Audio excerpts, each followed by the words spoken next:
এই যে হাঁসের গোশত রান্না হবে, একদম শিলপাটায় মশলা করে নেওয়া হচ্ছে, ফ্রেশ ফ্রেশ মশলা দিয়ে। এখন প্যান বসিয়ে দিলাম কিছু গরম মশলা আর তেল।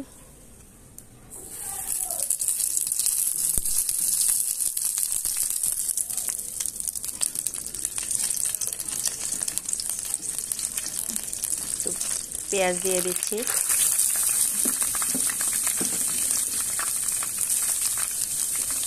এগুলো এখন একটু নেড়ে চেড়ে নিব।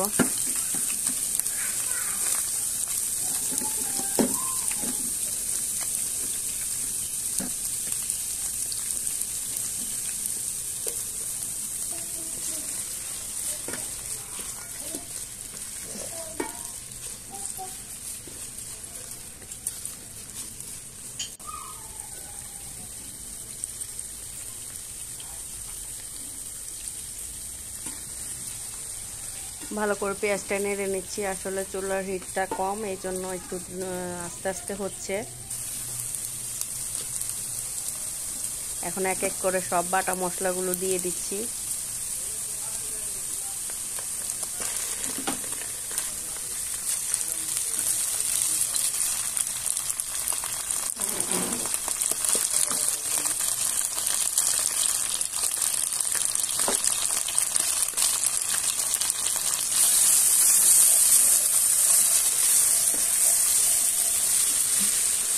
মশলাগুলো ভালো করে ভেজে নিচ্ছি।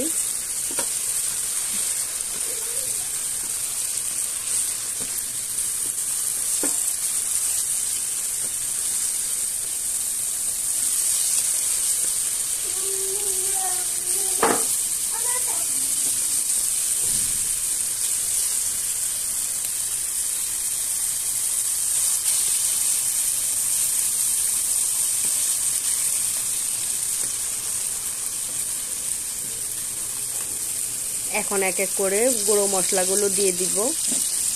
জিরা গুঁড়ো, ধনে গুঁড়ো, হলুদ গুঁড়ো, এগুলো সব আস্তে আস্তে সব দিয়ে নিচ্ছি।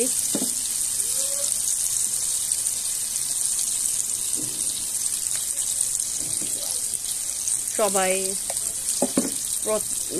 এখন 3 মিনিটের ভিডিও দেওয়া দরকার। আমি আগে 3 মিনিটের ভিডিও প্রতিদিন দিতাম, এখন চিন্তা করেছি যে সপ্তাহে 2 দিন বড় ভিডিও দিব, শনিবার এবং বুধবার। এই জন্যই আর কি ভিডিওটা বানালাম। আমরা যারা বাসায় থাকি তাদের রান্না ছাড়া তো আর ওইভাবে কোনো মানে এক্সেপশনাল ওইভাবে তৈরি করার মতন কোনো ভিডিও নাই। ভাবলাম যে রান্নার ভিডিওটাই তৈরি করে ফেলি। এটা শীতকাল, যেহেতু হাঁসের গোশতটা একটু ফেভারিট, শীতকালে হাঁসটা না খেলেই নয়, সেজন্য ভাবলাম এটাই শেয়ার করি। এই তো এখন হাঁসের গোশতগুলো দিয়ে এখন একটু ভালো করে নেড়েচেড়ে কষিয়ে নিব।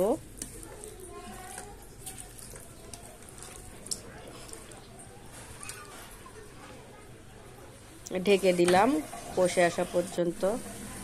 আমি এখানে 2-3টা রসুনও দিয়েছিলাম। পোচের সাথে রসুনটা আমার খেতে খুবই ভালো লাগে। আপনাদের কারো ভালো লাগে কিনা আমি জানি না, একবার দিয়ে দেখবেন, অনেক মজা ওই রসুনটা খেতে। আর ভালো করে কষিয়ে কষিয়ে রান্না করছি।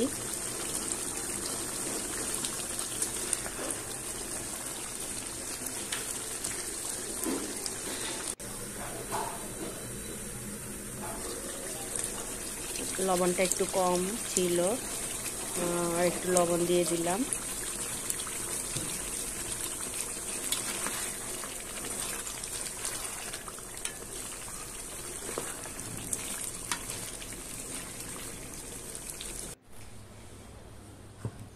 এই তো মোটামুটি ফাইনাল লুক।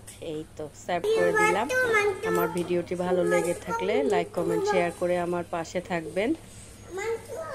আপনাদের ভালোবাসা, আপনাদের লাইক, কমেন্ট, শেয়ারগুলোই আমার অনুপ্রেরণা। সবাই ভালো থাকবেন, সুস্থ থাকবেন।